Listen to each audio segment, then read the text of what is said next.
এখন দেখো আমরা হলো ফ্লো নেট অ্যানালাইসিস করব। এইটা হলো সিপেজের মধ্যেই পড়ে।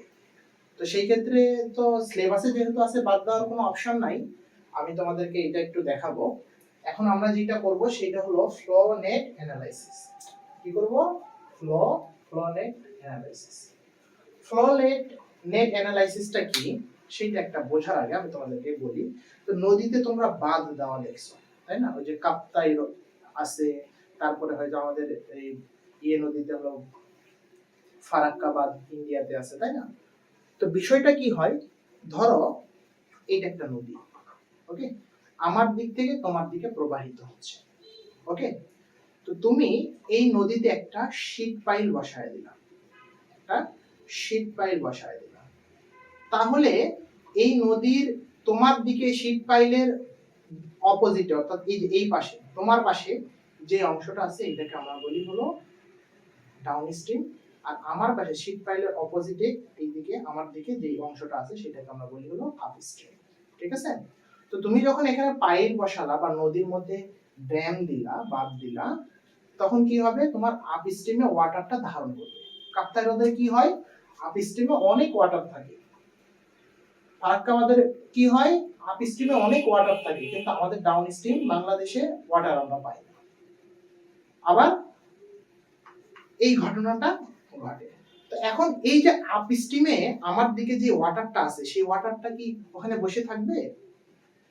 মাটির যেহেতু ভেদ্যতার সহগ আছে, কিছু কিছু ওয়াটার এই শীট পাইলের নিচ দিয়ে, এই যে শীট পাইল তোমরা দেখতেছো, এই শীট পাইলের নিচ দিয়ে মাটির ভিতর দিয়ে শীট পাইলের এই পারে চলে আসে কিছু কিছু ওয়াটার। এইটা সিপেজের মাধ্যমে চলে আসে।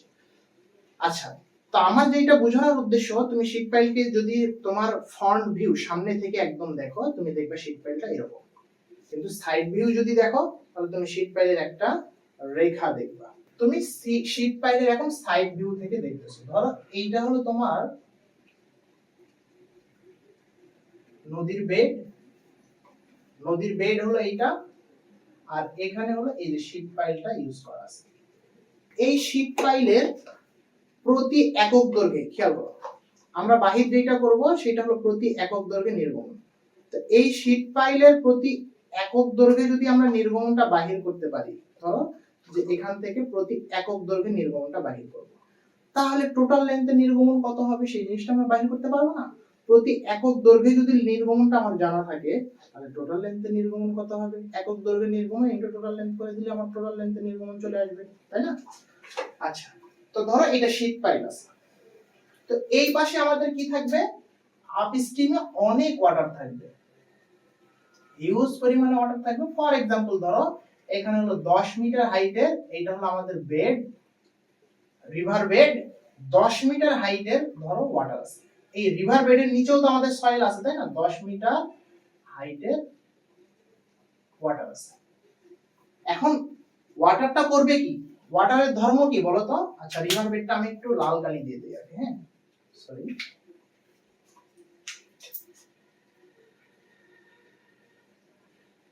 রিভার বেডটা এটা। তো এখন ওয়াটারটা করবে কি বলতো? ওয়াটার প্রথম করবে হলো সে এই মাটির ভিতর দিয়ে একটা পথ অবলম্বন করে আপস্ট্রিম থেকে ডাউনস্ট্রিমের দিকে আসবে। তো এই পাশে এসে আমি কিছু পরিমাণ ওয়াটার পাবো, যে ডাউনস্ট্রিমে এসে অল্প কিছু ওয়াটার পাবো। যেহেতু আপস্ট্রিমে আমাদের বাদ দেওয়া, সেহেতু ডাউনস্ট্রিমে আমরা কি পাবো?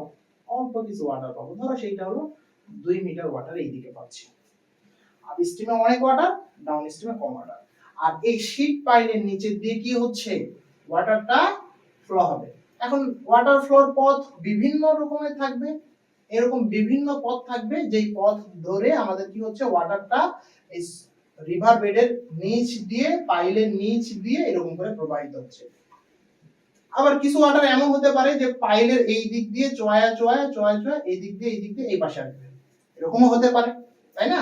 এরকমও হবে, হতে পারে না, এরকমই হবে, এরকম হতে পারে। এরকম করে আমাদের প্রবাহিত হয়ে এখানে চলে আসবে। তো এই যে সয়েল, আমাদের সয়েলের ভিতর দিয়ে ওয়াটারটা যে পথ ধরে আপস্ট্রিম থেকে ডাউনস্ট্রিমের দিকে প্রবাহিত হচ্ছে। সয়েলের মধ্য দিয়ে যে পথ অবলম্বন করে বা যে লাইন অবলম্বন করে সয়েলের সিপেজ হচ্ছে, সেই পথটাকে বলা হয় হলো ফ্লো লাইন। তার মানে এখানে এইটা হলো একটা ফ্লো লাইন, এইটা হলো একটা ফ্লো লাইন, আর এইটা হলো একটা ফ্লো লাইন। বুঝতে পারছো? তো এইগুলো হলো আমাদের কি, এই হলো ফ্লো নেট অ্যানালাইসিসের মধ্যে এইগুলো হলো আমাদের ফ্লো লাইন। ওয়াটারটা এই পথ অবলম্বন করে আপস্ট্রিম থেকে ডাউনস্ট্রিমের দিকে প্রবাহিত হচ্ছে মাটির ভিতর দিয়ে। ওকে, তাহলে এইগুলো কি আমাদের ফ্লো লাইন। তাহলে এটার নাম দিয়ে দিলাম আমি ফ্লো লাইন। ওকে, তারপরে দেখো এখানে এই সিস্টেমের ভিতরে এমন কিছু বিন্দু থাকবে যেই জায়গাতে তোমার যেই বিন্দুগুলার প্রেসার হলো কনস্ট্যান্ট থাকবে। যেমন ধরো যদি এরকম হয়, তো তুমি এই সেকশনের মধ্যে এমন কিছু বিন্দু পাবা যেই বিন্দুগুলাতে তুমি যদি প্রেসার কি বলে অ্যাড করো, কি বলে পিজোমিটার লাগায় দাও, এমন কিছু বিন্দু পাবা। আর এইটা ধরো এখানে একদম হার্ড সারফেস, এইটা হলো ধরো হার্ড, এই দিক এর নিচে আর পানি প্রবাহিত হবে না। ওকে, এইটা হলো আমাদের একদম হার্ড সারফেস। তো এই প্রবাহ পথে কিছু বিন্দুতে তুমি এমন পাবা যেখানে তুমি যদি পিজোমিটার টিউব লাগাও তাহলে সেখানে সেই পয়েন্টগুলোর এনার্জি সেম আসবে। যেমন ধরো এখানে যদি তুমি পিজোমেট্রিক টিউব লাগাও তাহলে দেখবা এই পিজোমেট্রিক টিউবে আমাদের ওয়াটারটা রাইজ করবে। তো এই পয়েন্টে যে পরিমাণ ওয়াটার পিজোমেট্রিক টিউবে রাইজ করবে, ঠিক অনুরূপ ভাবে এই পয়েন্টেও সেম হাইটের ওয়াটার পিজোমেট্রিক টিউবে লাই করবে। এরকম কিছু পয়েন্ট তুমি এই ফ্লো লাইনে পাবা। এখানেও হতে পারে যে এমন যে সেম হাইটে পিজোমিটার টিউব যদি লাগাও তাহলে অ্যাড করো, তাহলে দেখবে যে সেম প্রেসার এখানেও পাচ্ছ, সেম অ্যামাউন্ট। তো যে সমস্ত জায়গাতে তুমি একই ধরনের প্রেসার পাবা সেই সমস্ত পয়েন্টকে যদি তুমি সংযোগ করে দাও তাহলে তুমি যে লাইনটা পাবা সেই লাইনটাকে বলা হয় হলো ইকুইপোটেনশিয়াল লাইন। ইকুইপোটেনশিয়াল লাইন, বুঝতে পারছো? তাহলে ইকুইপোটেনশিয়াল লাইন কি?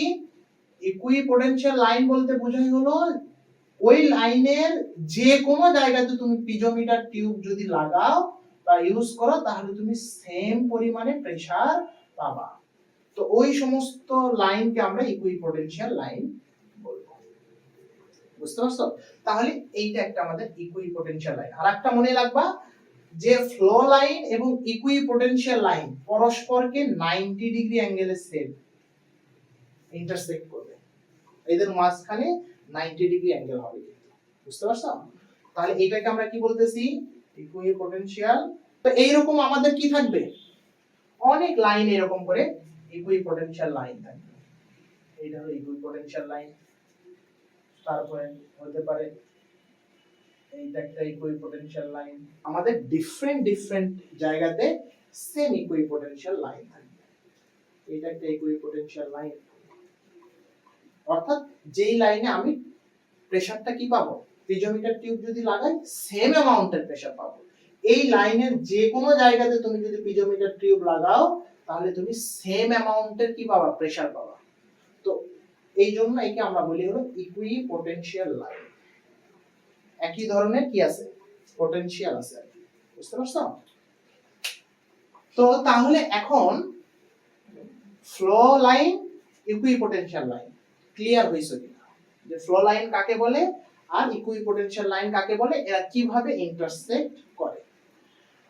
আর আরেকটা জিনিস এখানে একটু ক্লিয়ার হও, সেইটা হলো এই পরস্পর দুইটা ফ্লো লাইন মিলে যে সেকশনটা গঠন করে বা যেই পাথটা ফিল্ডটা গঠন করে তাকে বলা হয় হলো ফ্লো পাথ। এই যে দেখো এইটাকে আমরা বলি একটা ফ্লো পাথ, এইটাকে বলি আমরা আরেকটা ফ্লো পাথ, এইটাকে বলি আমরা ফ্লো পাথ। অর্থাৎ দুইটা ফ্লো লাইন মিলে পরস্পর দুইটা ফ্লো লাইন মিলে আমাদের যে পাথ তৈরি করবে তাকে আমরা বলি হলো ফ্লো পাথ। বুঝতে পারছো? তাহলে আমাদের এইটা এইটা কিন্তু আমরা কি বলতেছি, ফ্লো পাথ। এইটাকে আমরা কি বলতেছি, ফ্লো পাথ। এইটাকে আমরা কি বলতেছি, ফ্লো পাথ। তো তাহলে আমরা এখানে কয়েকটা জিনিস শিখলাম, যে equipotential line, flow line, flow path. এখন আসো আমরা ফ্লো নেট কাকে বলে। ফ্লো নেট বলা হয় ইকুইপোটেনশিয়াল লাইন এবং ফ্লো লাইন মিলে যে প্রবাহ জালিকা তৈরি করে তাকে আমরা বলি হলো ফ্লো নেট। তো এই টোটাল ইকুইপোটেনশিয়াল লাইন এবং ফ্লো লাইন মিলে যে প্রবাহ জালিকাটা তৈরি করছে, এই প্রবাহ জালিকাটাকেই আমরা বলি হলো ফ্লো নেট। বুঝতে পারছো? তাহলে এখান থেকে আমরা এই বিষয়গুলো একটু ক্লিয়ার হইলাম। আর এখন আসো আরেকটা জিনিস ক্লিয়ার হই, সেইটা হলো এই যে ফর এক্সাম্পল ধরো এই একটা ইকুইপোটেনশিয়াল লাইন থেকে আরেকটা ইকুইপোটেনশিয়াল লাইনের মধ্যে যেই অংশটুকু আছে, সেই অংশটুকুকে আমরা কি বলি, ফ্লো ফিল্ড। মনে রাখবা, এই যে এই অংশটুকুকে আমরা বলি হলো ফ্লো ফিল্ড। কি বলি, ফ্লো ফিল্ড। ফ্লো ফিল্ড বলা হয়, মনে থাকবে। এই অংশটুকুকে আমরা বলি হলো ফ্লো ফিল্ড। এখন এই ফ্লো ফিল্ডটা আইসোট্রপিক সয়েল এবং এনআইসোট্রপিক সয়েল অনুযায়ী ভিন্ন রকমের হয়। এই ফ্লো ফিল্ডটা আইসোট্রপিক সয়েল অনুযায়ী, খেয়াল করো, এই ফ্লো ফিল্ডটা কি বললাম, আইসোট্রপিক সয়েল যদি হয় তাহলে এই ফ্লো ফিল্ডটা হয় হলো বর্গাকার। আইসোট্রপিক সয়েলের ক্ষেত্রে কি হয়, বর্গাকার। অর্থাৎ এখান থেকে এই পর্যন্ত দৈর্ঘ্য যদি বি হয়, আইসোট্রপিক সয়েলের মধ্যে ফ্লো ফিল্ডের দৈর্ঘ্য যদি বি হয়, তাহলে এখান থেকে এই পর্যন্ত দৈর্ঘ্য বা হাইটও বি হবে। বুঝতে পারছো? আইসোট্রপিক সয়েলের ক্ষেত্রে আমাদের এই ফ্লো ফিল্ড হবে কি, বর্গাকার। ক্লিয়ার? এটা লেন্থ এবং হাইট, এই ফিল্ডের লেন্থ এবং হাইটও কি হবে, বর্গাকার হবে। আচ্ছা, দ্বিতীয় বিষয় হলো একটু খেয়াল করবা, যদি আমাদের এইটা হলো এন আইসোট্রপিক সয়েল হয়,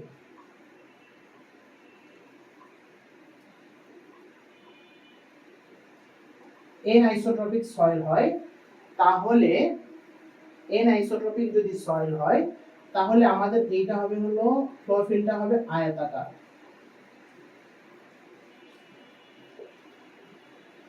আয়তাকার অর্থাৎ এইটা যদি এল হয়, এটা বি হবে। অর্থাৎ দৈর্ঘ্য এবং হাইট দুইটা সমান হবে না। বুঝতে পারছো? এন আইসোট্রপিক সয়েলের ক্ষেত্রে একটা হবে এল আর একটা হবে বি, আয়তাকার হবে। ক্লিয়ার? এখন আইসোট্রপিক সয়েলের আরো একটা বৈশিষ্ট্য আছে। আইসোট্রপিক সয়েলের আরেকটা বৈশিষ্ট্য কি, দেখো আমরা সয়েলের যে পারমিয়াবিলিটিটা দেখলাম, হ্যাঁ, এটা যদি একটা সয়েল প্রোফাইল হয়, তো পারমিয়াবিলিটি দুই অ্যাক্সিসে হতে পারে। একটা এক্স অ্যাক্সিসে পারমিয়াবিলিটি হতে পারে, একটা ওয়াই অ্যাক্সিসে, অর্থাৎ কে ওয়াই, আর একটা হতে পারে কি কে এক্স, কে ওয়াই আর কে এক্স হতে পারে। তো আইসোট্রপিক সয়েলে আমাদের কে এক্স, এক্স অ্যাক্সিস বরাবর পারমিয়াবিলিটি এবং ওয়াই অ্যাক্সিস বরাবর পারমিয়াবিলিটি দুইটা সমান হয়। এক্স অ্যাক্সিস বরাবর ওয়াটারের পারমিয়াবিলিটি, ওয়াই অ্যাক্সিস বরাবর ওয়াটারের পারমিয়াবিলিটি সমান হয়। বাট এন আইসোট্রপিক সয়েলে kx is not equal to ky, x বরাবর হলো আমাদের পারমিয়াবিলিটি এবং y বরাবর পারমিয়াবিলিটি সমান হবে না। কোথায়? N isotropic soil. তো আমরা আইসোট্রপিক সয়েলের মধ্যে অঙ্ক করার সময় কে এক্স অথবা ওয়াই যে কোনোটা ধরে নিলে আমাদের অঙ্ক হয়ে যাচ্ছে। বাট এন আইসোট্রপিক সয়েলে কি হবে, আমাদের যেহেতু দুইটা সমান না, এর মধ্যে যে কোনো একটা ধরলে হচ্ছে না, তখন আমাদেরকে ইকুইভ্যালেন্ট পারমিয়াবিলিটি বাহির করতে হবে। তো ইকুইভ্যালেন্ট পারমিয়াবিলিটি ইকুয়াল টু কি লেখা হয়, রুট ওভার kx এর উপরে স্কয়ার প্লাস, তাহলে দেখো এই যে যখন n আইসোট্রপিক সয়েল হবে, যেহেতু আমাদের kx এবং ky ডিফারেন্ট, সেহেতু আমরা এই দুইটার মধ্যে যে কোনো একটা ইউজ করতে পারবো না। তখন আমাদেরকে কি ইউজ করতে হবে, যে এদের মধ্যে ইকুইভ্যালেন্ট পারমিয়াবিলিটিটা ইউজ করতে হবে, ke তখন ইউজ করতে হবে, ke equal to root over kx into ky, permeability x, x axis বরাবর পারমিয়াবিলিটি ইনটু y অ্যাক্সিস বরাবর পারমিয়াবিলিটি। তখন ইকুইভ্যালেন্ট পারমিয়াবিলিটিটা আমাদের অ্যানিসোট্রপিক সয়েলে ইউজ করতে হবে পারমিয়াবিলিটি হিসেবে। বুঝতে পারছো? তাহলে তোমরা বলে এই পর্যন্ত ফ্লোনেটের এই পর্যন্ত বিষয়টা ক্লিয়ার কিনা? তো আশা করি তোমাদের কাছে ফ্লোনেটের এই পর্যন্ত বিষয়টা ক্লিয়ার হয়ে গেছে। তো এখন আসো আমরা কয়েকটা বিষয় একটু দেখি আর কি, যে আমরা কিভাবে এখান থেকে নির্গমনটা বাহির করব। আমরা এখন flow net, flow channel, equipotential line এর সংখ্যা এগুলো বাহির করা দেখব, এগুলো কিভাবে বাহির করতে হয়, কারণ এগুলো বাহির করা আমাদের অঙ্কের মধ্যে প্রয়োজন হবে। তাহলে দেখো এখানে ফ্লো লাইন কয়টা আছে, তাহলে এখানে ফ্লো লাইন কয়টা আছে বলো তো? আমরা কি বললাম, এই পাইলের নিচ দিয়ে, পাইলের গা ঘেঁষে একটা ফ্লো লাইন থাকবে, পানি প্রবাহিত হবে, তাই না? তাহলে এই দিক দিয়ে একটা ফ্লো লাইন থাকবে আমাদের। তো ধরো এইটা একটা ফ্লো লাইন, তারপর এইটা একটা ফ্লো লাইন, এইটা হলো 2 নাম্বার ফ্লো লাইন, এইটা হলো 3 নাম্বার ফ্লো লাইন, এইটা হলো 4 নাম্বার ফ্লো লাইন, লাইন আমি বলতেছি 4 নাম্বার। আর এই যে হার্ড সারফেস দিয়ে ওয়াটার কি হবে, এই হার্ড সারফেস দিয়েও এই পারে চলে আসবে, তাহলে এইটা হলো আমাদের 5 নাম্বার ফ্লো লাইন। তাহলে এখানে আমাদের ফ্লো লাইনটা কয়টা দাঁড়ালো? এখানে এই অঙ্কের ক্ষেত্রে ফ্লো লাইন ইকুয়াল টু 5, 5টি নাম্বার অফ ফ্লো লাইন 5টি, তাই না? তারপরে দেখো ইকুইপোটেনশিয়াল লাইন কয়টা দাঁড়ায়?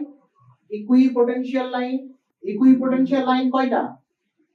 আমরা জানি যেখানে যেখানে প্রেসার, পিজোমেট্রিক টিউব লাগাইলে পিজোমেট্রিক হেড আমাদের সেম আসবে, সমান আসবে, সেইখানে সেখানে আমরা বলি হলো ইকুইপোটেনশিয়াল লাইন, সেই লাইনকে।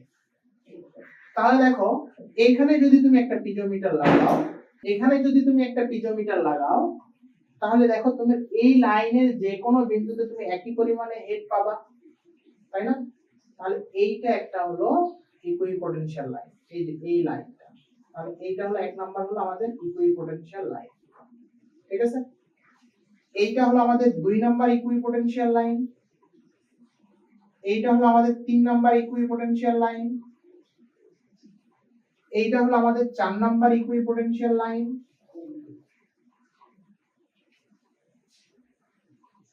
এইটা হলো আমাদের 5 নাম্বার ইকুইপোটেনশিয়াল লাইন, এইটা হলো আমাদের 6 নাম্বার ইকুইপোটেনশিয়াল লাইন, আর এইটা হলো আমাদের 7 নাম্বার ইকুইপোটেনশিয়াল লাইন।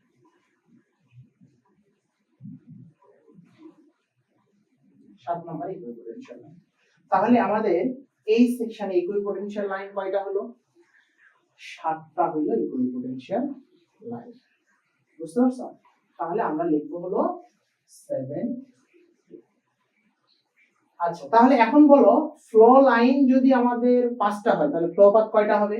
2টা ফ্লো লাইন মিলে একটা ফ্লো পাথ, তাহলে 1টা 2টা 3টা 4টা। তাহলে আমাদের এখানে হলো ফ্লো পাথ হলো কয়টা? ফ্লো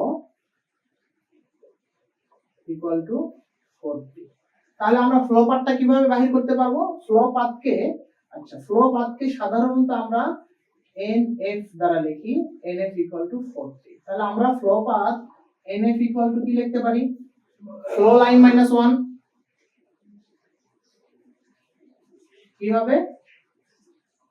ফ্লো লাইন মাইনাস, তাহলে ফ্লো লাইন মাইনাস 1 যদি করি তাহলে আমরা ফ্লো পাথটা পেয়ে যাব। বুঝতে পারছো? এখন ইকুইপোটেনশিয়াল লাইন পাইলাম, এখন আমরা হলো ইকুইপোটেনশিয়াল ড্রপ দেখব। ইকুইপোটেনশিয়াল ড্রপ দেখব। এখন এখানে একটা খেয়াল করো যে আমাদের টোটাল হেড লস কত হয়েছে। এখান থেকে ওয়াটারটা এই পাশে যাইতে টোটাল হেড লস কত হয়েছে, এখানে আমাদের total head loss equal to কত হবে, আচ্ছা আমি টোটাল হেড লস লিখি, total head loss equal to কত বলো তো, টোটাল হেড লস আগে ছিল আমাদের 10 এনার্জি, এখানে হচ্ছে 2, তাহলে টোটাল হেড লস এখানে কত হচ্ছে 10 মাইনাস 2 8 8 মিটার, তাহলে টোটাল হেড লস আমাদের হচ্ছে হলো 8 মিটার। পোটেনশিয়াল ড্রপে কি ঘটনা ঘটবে দেখো, এখান থেকে এখানে এক রকমের এনার্জি ছিল, প্রবাহ হয়ে আসছে, তো এই প্রবাহ হওয়ার কারণে এই পথে কিছু এনার্জি ড্রপ হবে, কিছু এনার্জি লস হবে, আর এই প্রবাহ পথের সব জায়গাতে এনার্জি লসের পরিমাণ সমান হয়। এই কারণে আমরা এই যে আমাদের এনার্জি লস হচ্ছে এখানে এই জায়গাতে, ধরো যে আমি এই প্রবাহ পথটাই নিলাম আর কি, হ্যাঁ ফ্লো পাথ, এখানে যে পরিমাণ এনার্জি ড্রপ হচ্ছে বা লস হচ্ছে সেম এনার্জি লস এখানে, এখানে লস সেম, এখানে সেম, এখানে সেম, এখানে সেম, তো এই যে আমাদের এনার্জি লসের এইটাকে আমরা বলতেছি হলো ইকুইপোটেনশিয়াল ড্রপ হচ্ছে, এইটাকে আমরা কি বলতেছি ইকুইপোটেনশিয়াল ড্রপ। তাহলে ইকুইপোটেনশিয়াল ড্রপ কত আসে, এখানে ইকুইপোটেনশিয়াল ড্রপস কত হবে বলো তো, এটাকে আমরা হলো এনডি দ্বারা প্রকাশ করি, এনডি ইকুয়াল টু কয়টা হবে ইকুইপোটেনশিয়াল ড্রপ, একটা, দুইটা, তিনটা, চারটা, পাঁচটা, ছয়টা, বুঝতে পারছো, তো ইকুইপোটেনশিয়াল ড্রপ কয়টা 6টি। এখন ইকুইপোটেনশিয়াল ড্রপ আমরা কিভাবে বাহির করব, equipotential line minus 1, equipotential line minus 1, অর্থাৎ দুইটা ইকুইপোটেনশিয়াল লাইনের মাঝে এনার্জি ড্রপটা সেম হবে, এখান থেকে এখানে এই ইকুইপোটেনশিয়াল লাইন এবং 2 নম্বর ইকুইপোটেনশিয়াল লাইন, এই দুইটার মধ্যে এনার্জি ড্রপ যেটা হলো এনার্জি লস সেটা সমান হবে, এই 2 নম্বর এবং 3 নম্বর ইকুইপোটেনশিয়াল লাইনের মধ্যে এনার্জি ড্রপ সমান হবে আর কি, বুঝতে পারছো, যে পরিমাণ লস হবে। তাহলে ইকুইপোটেনশিয়াল ড্রপ আমরা কিভাবে বাহির করব, and the equipotential line equipotential drop and the equal to আমরা বাহির করব যে ইকুইপোটেনশিয়াল লাইন মাইনাস 1, বুঝতে পারছো, তাহলে আমরা ইকুইপোটেনশিয়াল ড্রপ পেয়ে যাব। তাহলে দেখো এখন আমি যদি তোমাদেরকে বলি যে টোটাল হেড লস তো হচ্ছে ডেল এইচ পরিমাণে, তাহলে প্রতিটা ড্রপে কতটুকু লস হচ্ছে সেটা যদি আমি বাহির করতে বলি তাহলে কি করবা, যে ডেল এইচ এই ছোট্ট একটা ড্রপে কতটুকু হেড লস হবে, তাহলে টোটাল লস হচ্ছে হলো এখানে ডেল এইচ পরিমাণে, তাহলে এখানে কয়টা ড্রপ হইছে, একটা, দুইটা, তিনটা, চারটা, পাঁচটা, ছয়টা ড্রপ হইছে, তাহলে 6টা ড্রপে মোট আমাদের লস হইছে হলো 8 মিটার, তাহলে প্রতিটা ড্রপে কয়টা লস হইছে, তাহলে আমরা লিখতে পারি এইটা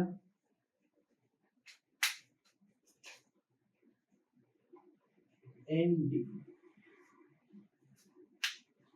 6টা ড্রপ মিলে আমাদের লস হইছে 8 মিটার, তাহলে একটা ড্রপে কয়টা লস হইছে, তাহলে 8 মিটার ডিভাইডেড 6টা ড্রপ, ঠিক আছে, তাহলে আমরা লিখতে পারি যে total head loss divided equipotential drop, তাহলে আমাদের প্রতিটা ড্রপে কি পরিমাণ লস হইল সেই জিনিসটা আমরা পেয়ে যাব, প্রতিটা ড্রপে কি পরিমাণ হেড লস হইল। এখন যদি আমি প্রতিটা ড্রপে হেড লস জেনে যাই ভাই, তাহলে এখান থেকে কি আমি প্রবাহ বাহির করতে পারবো না, ওই যে প্রবাহ বাহির করা সূত্র কিউ ইকুয়াল টু কি ছিল, কে আই ইনটু কি ছিল এ, তাই না, কিউ ইকুয়াল টু হেড লসের কি সূত্র, প্রবাহ বাহির করার কি সূত্র ছিল, এ ইনটু কে আই, ওকে, তাহলে আমি যদি হেড লস পেয়ে যাই তাহলে আমি হাইড্রোলিক গ্রেডিয়েন্টটা পাবো, তাই না, এইভাবে আমরা সূত্র ইউজ করে এই প্রবাহটা বাহির করতে পারি, বুঝতে পারছো। তাহলে আমরা ফ্লো লাইন কিভাবে বাহির করতে হয়, ফ্লো পাথ কি জিনিস, flow line, equipotential line, total head loss, equipotential drop এবং প্রতিটা ড্রপে কি পরিমাণ এনার্জি লস হয় আমরা এগুলোর সূত্রগুলো দেখলাম। তাহলে আমাদের এখান থেকে সূত্র মোটামুটি প্রয়োজন হলো এইটা টোটাল হেড লস, এইটা ইকুইপোটেনশিয়াল ড্রপ কিভাবে আমরা ক্যালকুলেশন করব, এইটা ঠিক আছে, এইটা আমরা কিভাবে ক্যালকুলেশন করব, ফ্লো পাথ এইটা। আর ফ্লো লাইন তো তোমাদেরকে আমি বললাম যে কিভাবে তুমি আইডেন্টিফাই করবে ফ্লো লাইন। ইকুইপোটেনশিয়াল লাইন কয়টা আছে তুমি কিভাবে কাউন্ট করবে, এইগুলো আমরা কাউন্ট করা যায়। তাহলে এই বিষয়গুলো আমাদের লাগবে। তো চলো তাহলে আমরা ডার্সির সূত্র অনুযায়ী কি দেখি, আমরা প্রবাহ নির্ণয় করার ফর্মুলাটা একটু আলোচনা করি। ঠিক আছে, ডার্সিস ল ফর আইসোট্রপিক সয়েল। তাহলে ডার্সির ল অনুযায়ী যদি আমরা আইসোট্রপিক সয়েলে টোটাল নির্গমনটা বাহির করতে যাই, তাহলে নির্গমন ইকুয়াল টু আমরা জানি যে A into K into I। ওকে, এটা আমাদের জানা আছে। এখন আসো আমরা এই বিষয়গুলো একটু দেখি। তো আইসোট্রপিক যদি সয়েল হয় তাহলে আমরা কি জানি যে আমাদের এই যে ফ্লো ফিল্ডটা থাকবে, আইসোট্রপিক সয়েলে যে ফ্লো ফিল্ড থাকবে সেইটা যদি আমাদের এইটার লেন্থ যদি b হয় তাহলে হাইটটাও হবে b। ওকে, লেন্থ যদি b হয় হাইটটাও হবে হলো b। আচ্ছা, এই সয়েলের আমরা সাইড ভিউ দেখতেছি। আমাদের সয়েলটা তো নদী একদম ওই পার পর্যন্ত আছে, আমরা তো এই পাশে একটা অংশ দেখতেছি। তাহলে এই ফ্লো ফিল্ডটাকে তুমি যদি আমি এখানে তোমাদেরকে একটু দাগায় দেখাই তাহলে কেমন দেখাবে, এরকম দেখাবে আর কি। হ্যাঁ,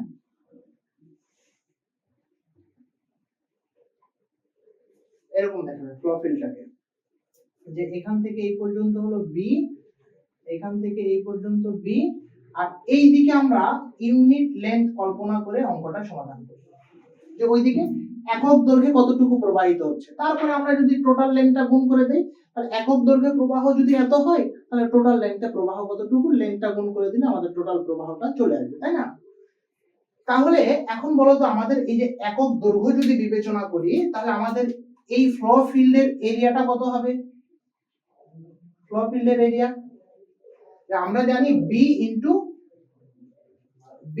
1, তাহলে এরিয়ার জায়গাতে আমি লিখতে পারি হলো b ইনটু 1।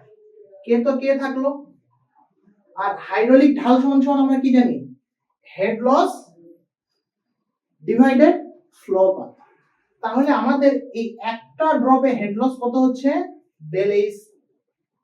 একটা ড্রপে হেড লস হচ্ছে হলো ডেল এইচ, একটা ফ্লো পাথে আমাদের ফ্লো ফিল্ডে বা ইকুইপোটেনশিয়াল ড্রপে হেড লস হচ্ছে হলো ডেল এইচ। আর এইটার লেন্থ কতটুকু, এখান থেকে এই পর্যন্ত, এখান থেকে এই পর্যন্ত লেন্থ, তাহলে এখান থেকে এই পর্যন্ত লেন্থ কি, b। তাহলে হাইড্রোলিক গ্রেডিয়েন্ট ইকুয়াল টু আমরা কি জানি, head loss divided flow length. কতটুকু ফ্লো লেন্থ আমরা জন্য, কতটুকু ফ্লো লেন্থের জন্য আমরা হেড লসটা ক্যালকুলেশন করতেছি।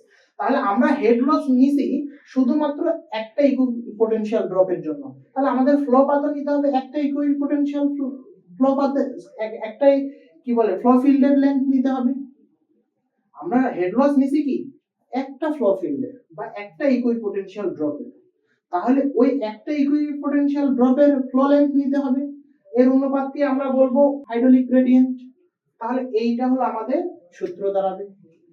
তাহলে এখান থেকে দেখো এই বি যদি কেটে যায় তাহলে আমরা লিখতে পারি কি k into del H, k into del H, তাই না?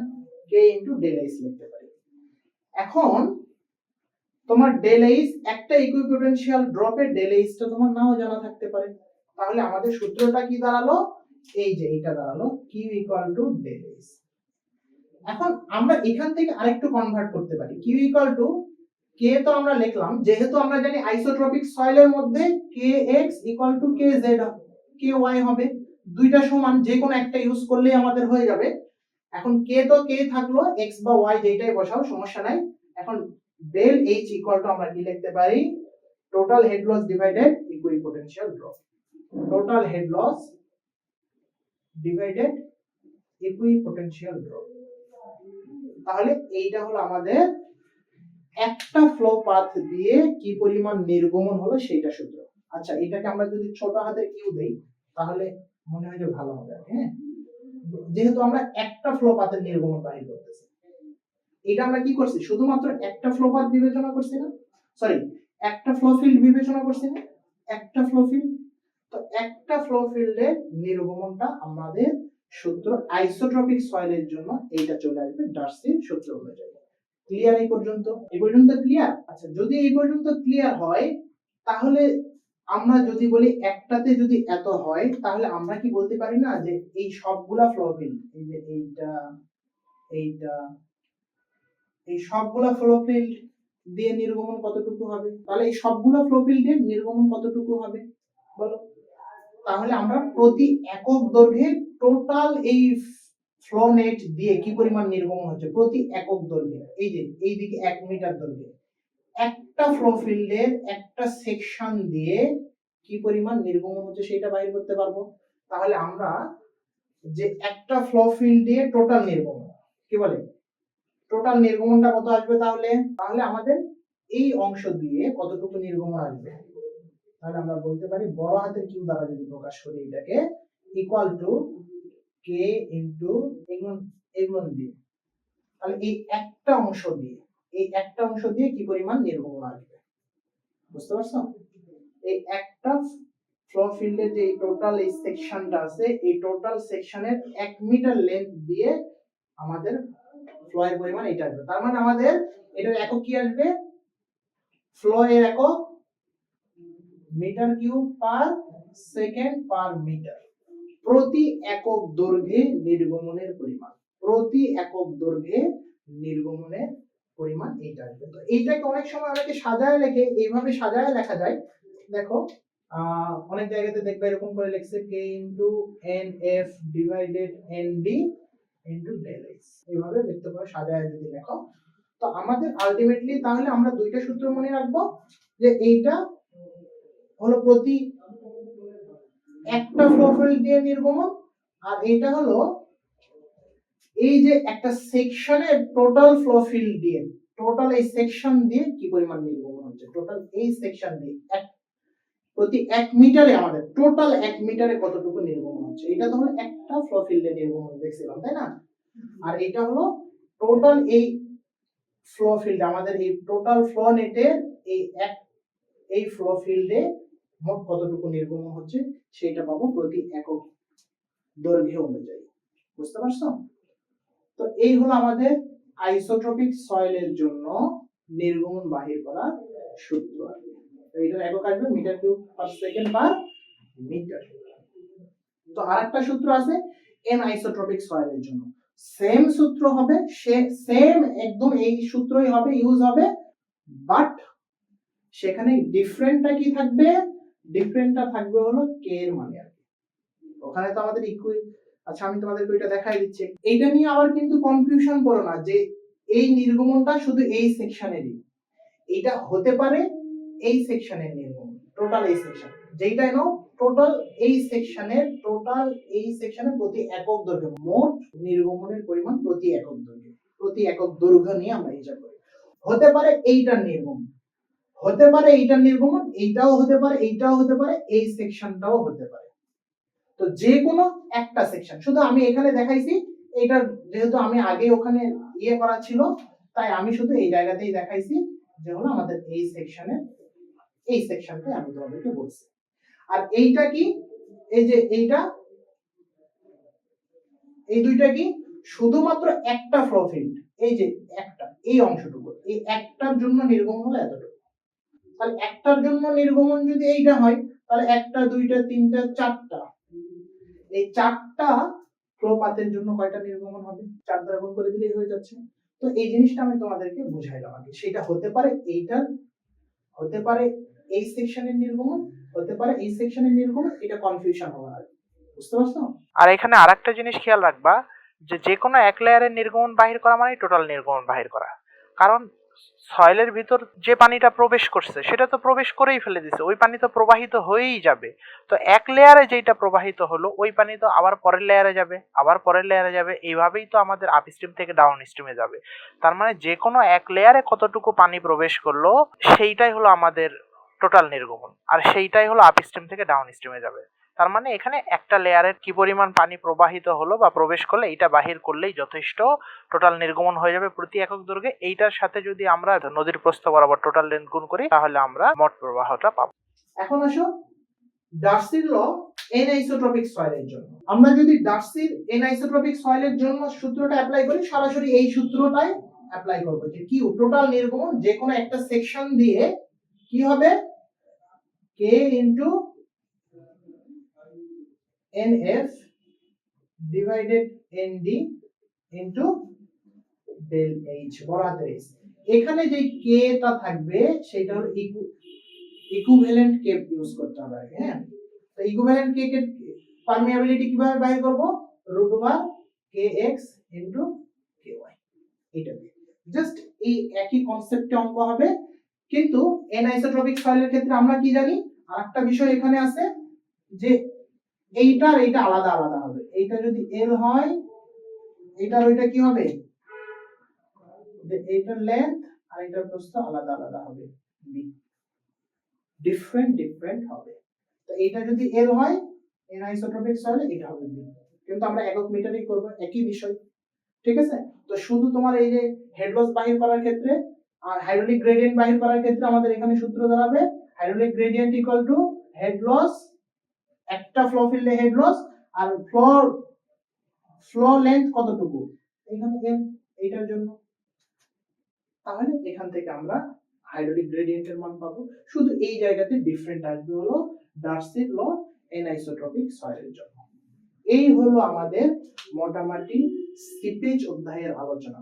অনেক লম্বা একটা আলোচনা করলাম, তোমরা একটু ধৈর্য নিয়ে তোমাদেরকে দেখতে হবে, ওকে।